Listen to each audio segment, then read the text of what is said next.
Ya, Assalamualaikum warahmatullahi wabarakatuh. Pada kesempatan kali ini, perkenalkan dahulu nama saya Muhammad Dia Ulhaq dengan NIM 1915036068. Ya, pada kesempatan kali ini saya sedang berada di Kopi Tuang Kisah, teman-teman semua. Nah, ini saya dengan bersama owner dari Tuang Kisah sendiri. Siapa namanya nih? Perkenalkan, nama saya Kalam Mahardika. Iya, Kalam Mahardika ya.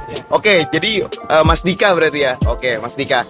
Jadi saya ada sedikit beberapa pertanyaan nih tentang bisnis dari Mas Dika ini sendiri ya. Yang pertama yang mau saya tanyakan adalah nama dari bisnis ini sendiri. Gimana nih? Nama dari bisnis ini sendiri yaitu nama kedai kopi Tuang Kisah. Iya. Yang filosofi dari Tuang Kisah ini sendiri diambil dari saya menginginkan kedai ini sebagai sarana atau media bagi masyarakat untuk sebagai menyalurkan kisah keluh kesahnya gitu di secangkir kopi, di minuman yang dia minum. Asik ya berarti. Jadi ya misalnya kerumitan, misalnya manis pahitnya kan kerasa di kopi. Atau misalnya kalau lagi seneng minumnya yang boba, yang seger-seger gitu. Itu sih maksud saya. Oke. Mantap nih, bagus sih namanya Tuang Kisah ya teman-teman semua ya. Oke, jadi terus jenis dari bisnis ini apa nih? Mainnya di bisnis mana nih? Ini sih lebih ke bidang minuman ya, minuman terutama di kedai kopi kan, jadi lebih ke fokusnya ke minuman yang basicnya itu kopi gitu. Oke. Bisa kopi. Ada sih sedikit makanannya tapi sebagai cuma kayak sampingan, kayak cemilan-cemilan gitu aja. Oke, berarti ada cemilan-cemilan yang sedikit ya. Memang buat tempat nongkrong di sini asik juga teman-teman semua. Oke. Terus yang ketiga nih, dari Mas Dika sendiri media bisnis apa yang dipakai nih? Media offline kah atau online kah? Gimana tuh? Kita pakai keduanya ya. Kalau offline kan kayak sekarang ini kita langsung berjualan di tempat offline. Oke. Jadi orang tinggal langsung datang, nanti pesan kayak biasa, order mau diminum di sini atau dibawa pulang take away bisa. Tapi kita juga menyediakan via online juga. Online kita bekerja sama udah kita daftarkan di GoFood. Oke, udah didaftarkan berarti ya, udah available berarti di GoFood ya. Jadi kalau misalnya yang males atau capek gitu kan, mager kan biasanya kan pada mager nih ya. Iya. Nah, bisa banget pesan lewat GoFood. Ada tinggal ketik kedai kopi Tuang Kisah, nanti ada di situ. Oke, aman nih. Mantap nih, mantap.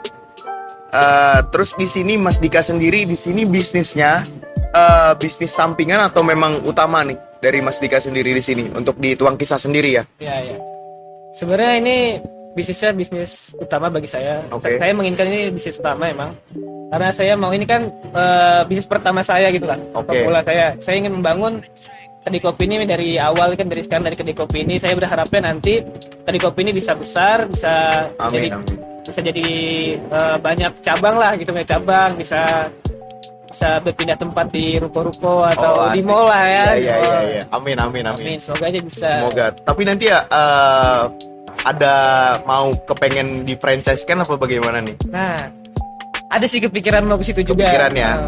Oke. Tapi kayaknya untuk sekarang lebih saya fokusnya mau ke buka cabang dulu ya. Oke, buka cabang dulu berarti ya. Oke. Mantap nih. Terus di sini juga sejarahnya nih, sejarah dari Tuang Kisah sendiri nih ya. Dari awal Tuang Kisah ini, mungkin tadi ada disebutkan juga sudah filosofi dari tentang namanya. Tapi gimana sih sejarahnya dari Tuang Kisah ini sendiri? Kenapa Mas Dika sendiri ini mau membangun kedai kopi Tuang Kisah ini? Gimana tuh? Sejarah singkat sedikit aja ya. Singkat aja ya. Ya. Gimana tuh? Dari mana mulainya? Pertama sih saya kepikir mau bikin kedai kopi itu gara-gara waktu kuliah kan saya lagi kuliah juga ya. Kuliah kan waktu semester 1 sering nongkrong kita. Sering nongkrong. Oke. Sama dong kita berarti ya. Nongkrongnya ya di kedai-kedai. Anak muda memang di kedai-kedai kopi gitu kan. Iya. Tapi kan kayaknya seru juga nih kalau misalnya punya kedai kopi. Jadi bisa buat teman-teman nongkrong juga asik, gitu kan. Asik banget. Juga saya lihat kok baristanya tuh kayak seru banget, kayak kalau jadi barista itu kan. Iya, sabi banget lah ya. Hidup kopi, terus tuh ngeracik minuman. Nah, habis itu saya tuh pikirnya awal-awal tuh bukan ke kedai kopi, habisnya gara-gara modalnya masih nggak ada kan, masih minum kan. Saya awal tuh mau bikin kayak kopi botolan gitu aja. Kopi botolan yang dijual ke tempat lain gitu. Dijual via online gitu awalnya. Tapi habis itu saya bilang aku bilang ke bapak kan, bokap. Pak, mau bisnis botolan nih, kopi botolan. Iya. Ini aja, kenapa nggak sekalian aja langsung bikin kedai kopi aja? Malah kayak gitu kan. Berarti disupport ya? Iya, disupport sama orang tua. Ya udah, kalau gitu makanya saya seriusin sampai sekarang. alhamdulillah sekarang bisa terrealisasi kedai kopinya. Alhamdulillah. Jadi di sedikit singkat ya nih ya, di Tuang Kisah sendiri ini memang dari teman-teman kita sendiri memang rame nih, sedang rame ngumpul di sini gitu, karena memang tempatnya juga yang asik, terus itu juga Mas Dikanya sendiri ya orangnya asik banget lah di sini gitu ya. Oke, mungkin kita lanjut aja Mas Dika. Jadi dari Mas Dika sendiri nih di sini gimana nih perputaran proses bisnisnya di sini, bagaimana skemanya, mungkin dari pelanggan apa bagaimana? Ya mungkin di sini kalau misalnya dari bahan baku ya, kalau dari bahan baku sendiri kami nyari pertama tuh nyari supplier sih kemarin tuh. Oke. Jadi kalau misalnya supplier kita cari, alhamdulillah udah dapet.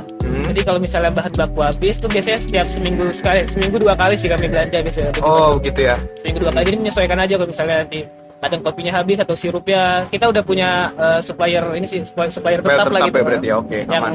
Ya udah aman. Jadi kalau misalnya habis nih langsung telepon nanti diantar ke mereka. Kalau dari proses pembelian penjualan sendiri kan tadi bisa dari offline, mereka kalau misalnya ada customer mau beli tinggal datang parkir sini, langsung ke kasir pesan, bisa take away atau nongkrong di sini gitu. Oke. Kalau misalnya online tadi bisa lewat Gojek, dan sekarang udah lagi diproses sih lewat Grab, nanti kemungkinan bakal di ini udah diproses, tinggal ACC aja, tinggal verifikasi. Oke. Bakal nanti kalau bagi teman-teman yang mau juga sini bakal ada di Gojek sama Grab ya. Kalau memang mau pesan via online, kalau memang yang teman-teman kondisi sekarang memang takut keluar apa bagaimana, bisa lewat Gojek atau Grab. Oke, mantap nih Mas Dika nih proses bisnisnya. Terus juga yang selanjutnya dari Tuang Kisah ini sendiri, Mas Dika gimana nih caranya supaya ibaratnya mendapat pelanggan dari kopinya ini sendiri ya kan, bisnis kopi ini, bagaimana cara Mas Dika menggait pelanggan itu sendiri? Gimana nih? Untuk menggait pelanggan tuh emang agak-agak susah ya, Oke, benar.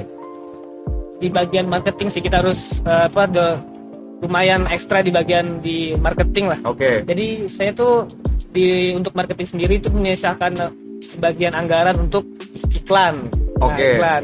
Biasanya saya beriklan tuh via online, sama kalau misalnya via offline-nya kita pasang-pasang spanduk kayak stand banner kayak gitu dikit. Tapi lebih ke online sih, biasanya kita lewat FB Ads, Facebook masuk FB Ads juga berarti ya? Okay. Sama Instagram Ads biasanya. Oke. Jadi di Facebook sama Instagram beriklannya. Oke. Emang berbayar, tapi ya lumayan juga sih lah, bisa dilihat beribu-ribu mata gitu. Oke, benar. Langsung kalian. Berarti itu untuk strategi pemasarannya ya. Berarti via online dan juga via offline tadi ya kan? Oke. Mungkin lanjut aja kita ke pertanyaan berikutnya nih.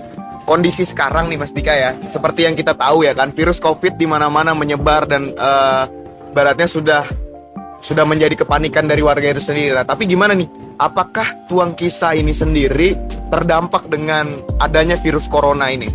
Gimana nih pendapatnya Mas Dika? Kalau dibilang terdampak sih ya terdampak pasti. Iya, benar. Oke. Apalagi kayak bisnis kayak gini, kayak bisnis minuman ini bukan kayak kebutuhan primer gitu. Kebutuhan kesekian. Jadi kan pasti manusia tuh kalau misalnya mau mikir beli ini mikirin perut dulu biar lapar. Oke, iya, benar. Kayak kebutuhan kesekian kan cuma minum kayak haus-haus gitu kan. Benar. Itu sih bagian kesulitan di situ, apalagi sekarang di pandemi kan. Iya. Nah, jadi saya untuk siasatinya ya terus berinovasi sih, terutama di inovasi menu sama lumayan ekstra di bagian marketingnya tadi itu, bagian bagian tadi ya. Maupun dari mulut ke mulut kan, ajak-ajakin teman atau dari Instagram online lewat online gitu. Marketing lewat online, lewat Instagram dan Facebook. Dan itu sih untuk mensiasatinya emang agak susah di pandemi ini. Jadi lewat inovasi nggak boleh sampai lepas. Benar ya. Nggak boleh sampai berhenti. Inovasi rasa harus terus ditingkatin, sama kalau di bisnis ini ya inovasi menu. Oke. Berarti lebih ke permainan menu ya, lebih ditambahkan variannya, tapi di originalnya nggak hilang gitu ya. Oke. Bagus Mas Dika, mantap nih. Terus dari Mas Dika sendiri nih, mungkin itu tadi caranya Mas Dika bertahan gini ya dalam kondisi seperti ini ya. Gimana caranya juga Mas Dika menghadapi di pandemi ini? Di kondisi pandemi ini, gimana cara menghadapinya? Cara menghadapinya biar tetap sustain gitu ya. Iya, benar. Gimana tuh? Habisnya pandemi ini kan juga kita banyak masyarakat yang takut gitu ya, takut terpapar kan, apalagi nih kalau nongkrong nih takut nanti ada yang corona. Iya benar-benar ada yang terdampak gitu ya. Jadi kami mensiasatinya kayak makanya tadi bisa lewat online, via online kan. Nah, jadi kita juga lakukan iklan tuh, ini bisa juga nih dipesan lewat online, dimasukin tuh ke iklan kayak lewat FB Ads yang kayak saya bilang tadi, Instagram Ads. Jadi orang yang misalnya kalau takut nih pandemi, takut corona kan, udah pesan aja lewat Gojek atau nanti bisa lewat Grab juga. Itu sih paling, selain tadi juga kita harus terus berinovasi biar orang-orang juga nggak bosen ya. Benar. Oh, berarti terus berinovasi itu tadi ya, benar, dan juga nggak henti-hentinya untuk di spare lebih ke iklan itu tadi ya.